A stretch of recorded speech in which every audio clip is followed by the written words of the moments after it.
എന്റെ പേര് അന്ന. ഞാൻ ഈ വീട്ടിലാണ് ജനിച്ച്, ഞാൻ ഈ മുറ്റത്താണ് കളിച്ചു വളർന്നേ. ആമേൻ. ഇന്നിവിടെ കർത്താവിന്റെ സാക്ഷിയായി നിൽക്കാൻ കഴിഞ്ഞ വലിയ ഭാഗ്യത്തെയോർത്ത് ഞാൻ ഇന്ന് നന്ദി പറയാം.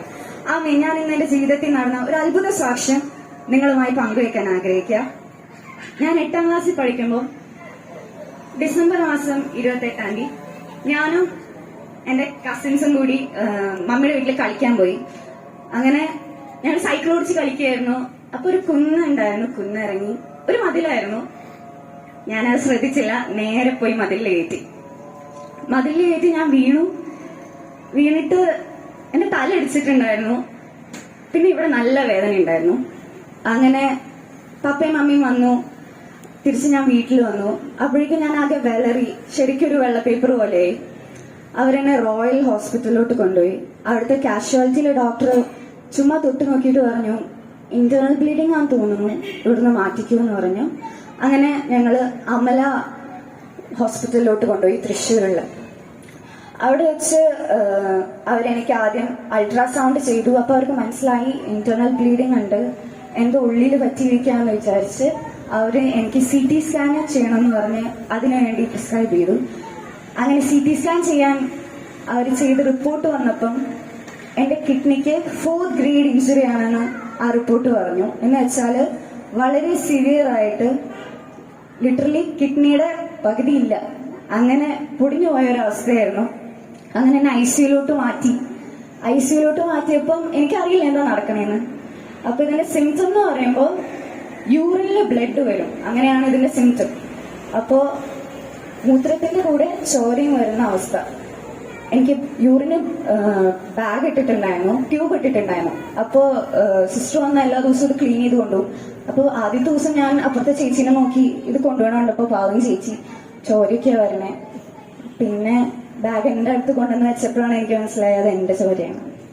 അങ്ങനെ കർത്താവിന്റെ കൃപയിൽ ഞാൻ ഒരാഴ്ച കഴിഞ്ഞപ്പോഴേക്കും അതിങ്ങനെ പതിയെ മാറാൻ തുടങ്ങി. എല്ലാ ദിവസവും എന്റെ മമ്മി എന്നെ 4 മണിക്ക് ICUവിൽ കാണാൻ വരുമായിരുന്നു. ആ സമയത്ത് ഞാൻ കരയായിരിക്കും, പക്ഷെ മമ്മി ഒരിക്കലും ഒരു വട്ടം പോലും ഭാരത്തിന്റെയോ പ്രയാസത്തിന്റെയോ ഒരു വാക്ക് പോലും എന്നോട് പറഞ്ഞിട്ടുണ്ടായിരുന്നില്ല. ആമേൻ. മമ്മി വരുമ്പോ ഒരു പാട്ട് പാടും, പരിശുദ്ധാത്മാവൻ ശക്തിയാലേകും നിന്നെ നിറയ്ക്കണേ നാഥാ ശക്തരായി തീരാൻ.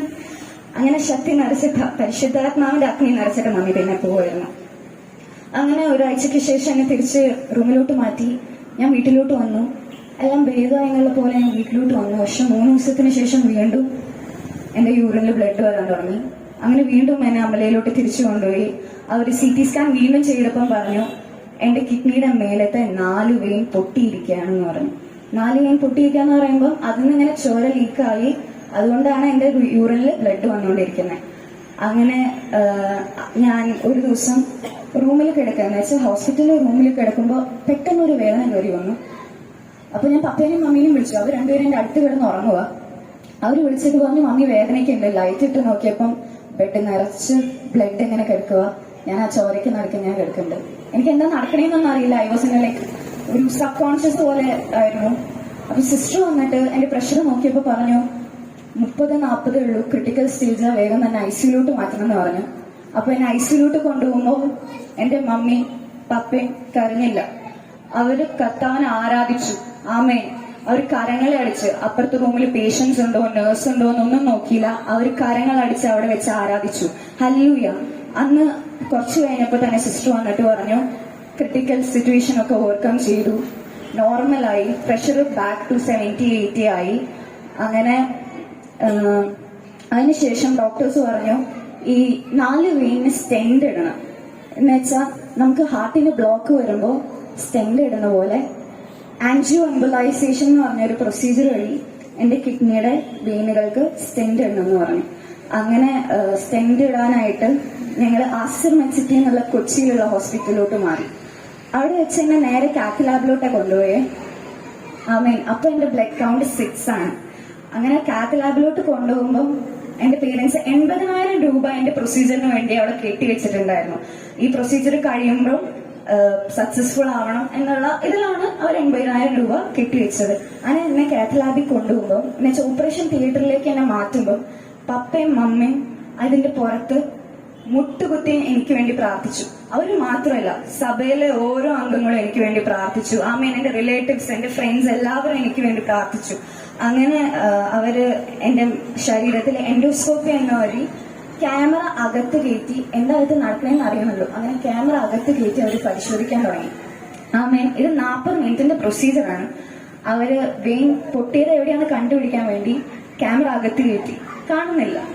വീണ്ടും 2ാമത്തെ പ്രാവശ്യം എൻഡോസ്കോപ്പി വീണ്ടും ചെയ്തു, വീണ്ടും നോക്കി, കാണുന്നില്ല. 3 പ്രാവശ്യം, എന്നുവെച്ചാൽ 40 മിനിറ്റിന്റെ പ്രൊസീജിയർ 3 മണിക്കൂർ അവരെടുത്ത് തെരഞ്ഞിട്ടും എന്റെ 4 പൊട്ടിയ വെയിൻ കാണാനില്ല. ആമേൻ. അങ്ങനെ ഡോക്ടേഴ്സിന് എന്താ നടക്കണേന്ന് മനസ്സിലാവില്ല. അവര് എന്റെ പേരൻസിനെ വിളിച്ചിട്ട്, ഒരു കൂട്ടം ഡോക്ടേഴ്സ് എല്ലാവരും വിളിച്ചിട്ട് എന്റെ പേരൻസിനെ നടുക്ക് ഇരുത്തിയിട്ട് പറഞ്ഞു, എന്താണ് നടക്കണേന്ന് മനസ്സിലാവണില്ല, പക്ഷെ സീറ്റിയിൽ അത്രയും ക്ലിയർ ആയിട്ട് കാണുന്ന ഒരു സാധനം ആൻജിയോസ്കോപ്പി ചെയ്യുമ്പോൾ അതിലും ക്ലാരിറ്റിയിൽ കാണണം, പക്ഷെ വെയിൻ പൊട്ടിയതോ ലീക്ക് ആവുന്നതോ ഒന്നും കാണുന്നില്ല.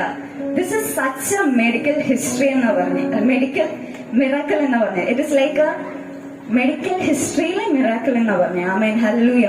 Something extraordinary. I believe in supernatural, so it is extraordinary. Amen. അങ്ങനെ എന്നെ തിരിച്ച് ഒബ്സർവേഷനിലോട്ട് മാറ്റി. അവർക്ക് അറിയാം ഇനി എന്താ നടക്കാൻ പോണേ, കാരണം this is such A rare thing. അങ്ങനെ എന്നെ റൂമിലോട്ട് ഐസിയുലോട്ട് മാറ്റി. അവിടെ വെച്ചിട്ട് എന്റെ ശരീരത്തിൽ 6 ബ്ലഡ് കൗണ്ട് എന്ന് ഞാൻ പറഞ്ഞിട്ടുണ്ടായിരുന്നു.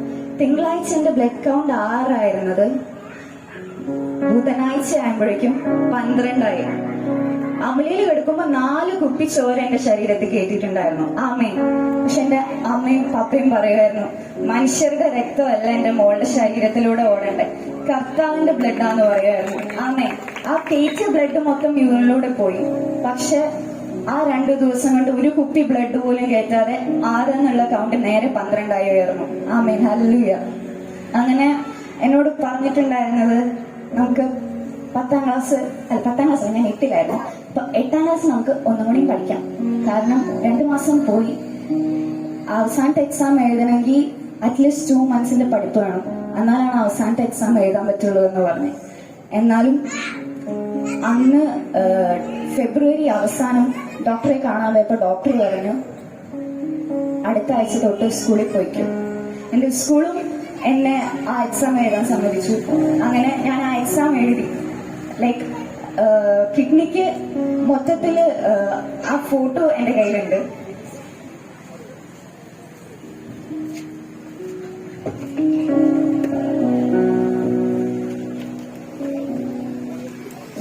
എങ്ങനെ ഇരുന്നിരുന്ന എന്റെ കിഡ്നി, ഇതായിരുന്നു എന്റെ കിഡ്നി. ഇവിടെ കാണാൻ കഴിയും. ഇങ്ങനെ ഇരുന്നാലും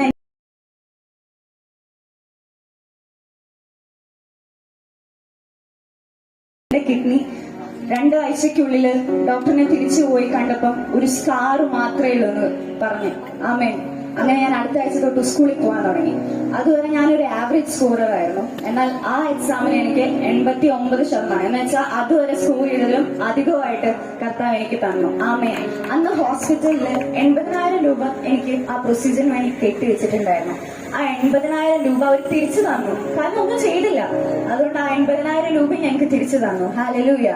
ആമേൻ. അങ്ങനെ തന്നെ സ്പോർട്സില് ഇനി അടുത്ത കൊല്ലം ഒന്നും ചെയ്യണ്ട, അനങ്ങണ്ട, ചുമ്മാ ഇരുന്നാൽ മതി എന്ന് ഡോക്ടർ പറഞ്ഞായിരുന്നു. എന്നാലും അടുത്ത കൊല്ലം ഞാൻ എല്ലാ സ്പോർട്സ് ഇവന്റിനും പങ്കെടുത്തു. ഓൾമോസ്റ്റ് എല്ലാത്തിനും എനിക്ക് പ്രൈസും കിട്ടി. ആമേൻ. ഹല്ലേലൂയ. അങ്ങനെ കർത്താവ് വലിയ രീതിയിൽ എന്നെ നടത്തി. ആ ഒരു സാക്ഷിയായിട്ടാണ് ഞാനിന്ന് നിങ്ങളുടെ മുമ്പിൽ നിൽക്കുന്നത്. ഹല്ലേലൂയ. ആമേൻ. ഇപ്പൊ ഞാന് രാജഗിരി മാനേജ്മെന്റ് ആൻഡ് അപ്ലൈഡ് സയൻസിൽ പഠിച്ചുകൊണ്ടിരിക്കാം. ഫ്യൂച്ചർ ഇല്ല എന്ന് പറഞ്ഞിരുന്നു. എന്നാൽ കർത്താവിന്റെ കൃപയാൽ ഇന്ന് നിൽക്കാൻ കഴിയുന്നു, നല്ലൊരു കോളേജിൽ പഠിക്കാൻ കഴിയുന്നു. ഹല്ലേലൂയ.